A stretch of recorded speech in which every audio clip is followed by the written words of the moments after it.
प्रकृति ने हमें वो सारी चीज़ें दी हैं जो सरवाइव करने के लिए हमारे लिए ज़रूरी हैं। बदले में हमने प्रकृति को क्या दिया है? हमने हमेशा प्रकृति का दोहन किया है। नमस्कार, मैं हूँ प्रिया, आप देख रहे हैं टीम मीडिया एक्सपर्ट। बात जब केदारनाथ की होती है तो आपका दिल आज भी उस मंजर को याद करके सिहर जाता होगा।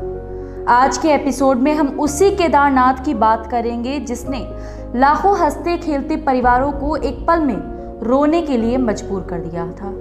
आज बात होगी उसी केदारनाथ की जिसने एक पल में ही उत्तराखंड को पानी का सैलाब बना दिया था। आज के इस वीडियो में हम आपको बताएंगे कि उत्तराखंड की उस तबाही के आज 7 साल बाद उत्तराखंड का क्या हाल है।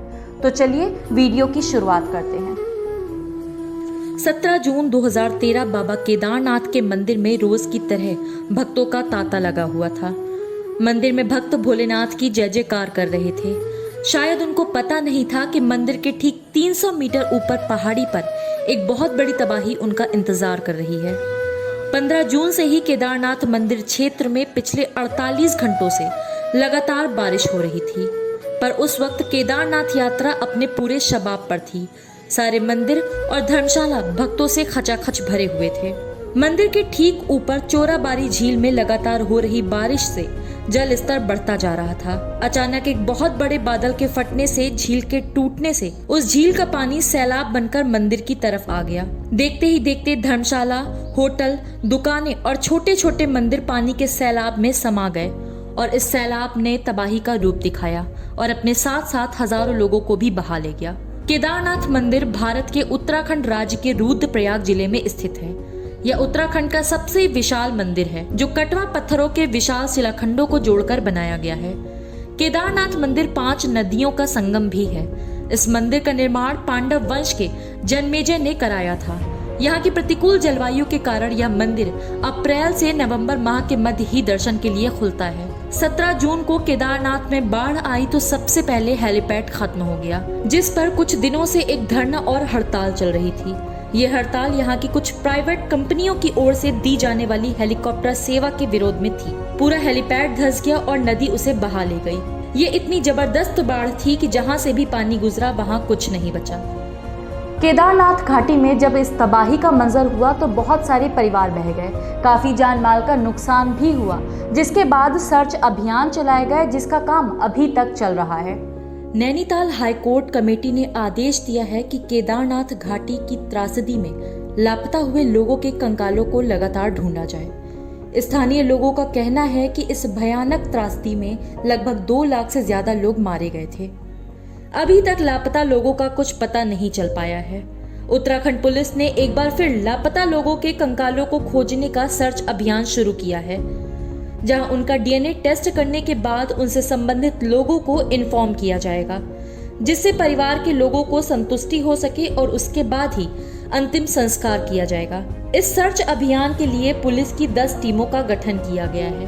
हर एक टीम में एक सब इंस्पेक्टर, एसडीआरएफ के जवान और पुलिस कांस्टेबल शामिल हैं। ये सारी टीम 2 आईपीएस के नेतृत्व में काम कर रही है, जो केदारनाथ और उसके आसपास के इलाकों में सर्च अभियान कर रही है। केदारनाथ मंदिर यूं ही नहीं पुराना है। इसके पीछे आर्कियोलॉजिस्ट ने भी बोला है कि जब ये मंदिर बना था तो बहुत सारी ऐसी भौगोलिक चीजें भी हुई थी जिसके कारण आज ये मंदिर रुका हुआ है। सदियों पुराना केदारनाथ मंदिर इस तबाही से बचने में कामयाब हो गया। श्रद्धालु इसे ईश्वर का चमत्कार मानते हैं। कई जियोलॉजिस्ट और आर्कियोलॉजिस्ट का कहना है कि शायद बनाने वाले पहले से जानते थे कि कभी ना कभी केदारनाथ मंदिर को ऐसी तबाही झेलनी पड़ सकती है। इसलिए मंदिर बनाते समय केदारनाथ मंदिर की दीवारों को शॉक प्रूफ बनाया गया था, जिसकी वजह से आज भी केदारनाथ मंदिर इस तबाही के बीच सर उठाकर खड़ा हुआ है। 18 जून को जब बारिश रुकी तो सबसे पहले वो पायलट केदारनाथ पहुंचे जो श्रद्धालुओं को फाटा से केदारनाथ लाया ले जाया करते थे। उन सभी पायलट्स ने कई चक्कर लगाकर लोगों को नीचे तक पहुंचाया, जहां से एयरफोर्स के हेलीकॉप्टर्स ने उन्हें गुप्तकाशी, गौचर और देहरादून पहुंचा दिया। वहां चल रहे रेस्क्यू अभियान में 60 से भी ज्यादा हेलीकॉप्टर्स ने मदद की और इस अभियान को पूरा किया। इस सैलाब से केदारनाथ और लगभग 2375 गांवों और चमोली रुद्रप्रयाग उत्तरकाशी पिथौरागढ़ के लगभग 40,000 वर्ग किलोमीटर का क्षेत्र प्रभावित हुआ था। वहीं दूसरी तरफ तबाही से मरने वालों की संख्या इतनी ज्यादा थी कि शवों का सामूहिक अंतिम संस्कार किया गया। श्रद्धालुओं की ठोस संख्या का पता न होने के कारण केदारनाथ तबाही में कितनी जाने गईं, इसका हम अभी तक सिर्फ अंदाजा लगा सकते हैं। कहने को तो यह प्राकृतिक आपदा थी, लेकिन इस भयानक प्रलय के लिए केदार घाटी में लगातार हो रहे अवैध खनन और जरूरत से ज्यादा भीड़ भाड़ जिम्मेदार है। केदारनाथ तबाही के बाद से अभी तक इन 7 सालों में लापता लोगों के लिए कई बार सर्च अभियान चले, जिसमें 700 से अधिक कंकाल मिले, जबकि अभी भी करीब 3,000 लोगों के शव बरामद नहीं हो पाए हैं। जान माल का कितना नुकसान हुआ, इसका अभी तक कोई अंदाजा नहीं हो पाया है। यूँ तो हमारे जीवन में बहुत सारे हादसे होते हैं, लेकिन कुछ हादसे ऐसे होते हैं जिनको हम चाह के भी नहीं भुला पाते। बात आती है जब केदारनाथ घाटी के उस मंजर की, तो आज भी उस मंजर ने हमारे दिलों पर ऐसी छाप छोड़ी है जिनको हम चाह कर भी नहीं भुला पा रहे हैं। बीते 7 सालों में केदारनाथ घाटी आज भी उस मंजर से उभरने की कोशिश कर रही है। रेस्क्यू अभियान में आज भी लोगों के शव और कंकाल मिल रहे हैं जो उनके परिवारों को दुख देने वाले हैं।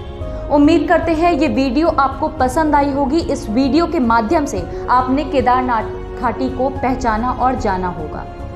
और भी बहुत सारी वीडियोस हैं जो हम आपसे शेयर करना चाहते हैं, लेकिन उसके लिए आपको हमारे चैनल को लाइक और सब्सक्राइब करना होगा।